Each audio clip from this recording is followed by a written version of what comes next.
Expressing learning outcomes through the key competences for lifelong learning. To describe learning outcomes on the certificate, Youthpass uses the framework for key competences for lifelong learning.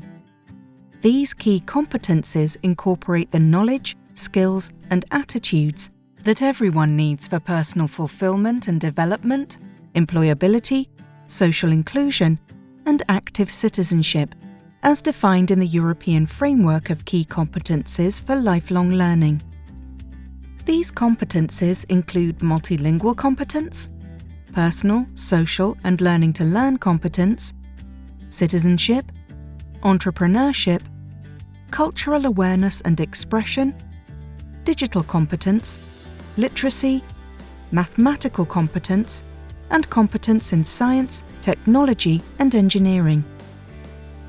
European Youth and Solidarity projects offer countless opportunities to develop these competences.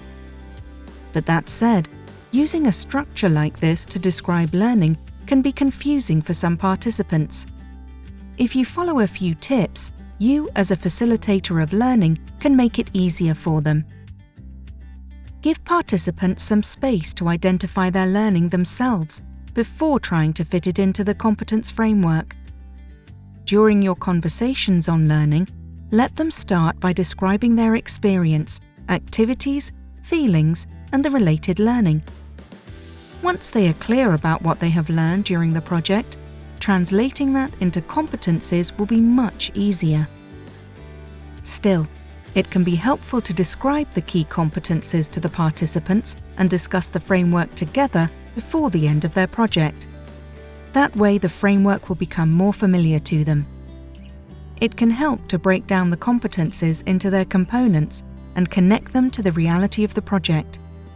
Consider using mind maps, questions, or images for this purpose.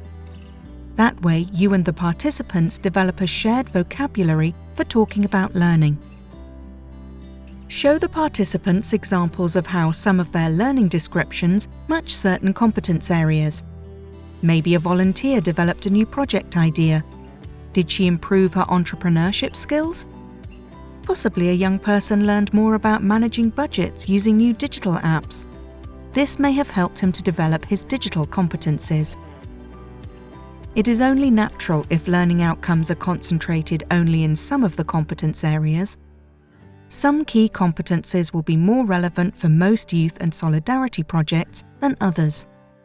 Any competences for which the learner did not identify learning outcomes will not show up on their Youthpass. That said, if they have developed specific competences that do not fit in with any of the competence areas of the framework, they can be described in an additional field in their Youthpass. These useful tips ought to make it easier for participants to express their learning and to use the competence framework as a tool to describe their learning outcomes on their Youthpass.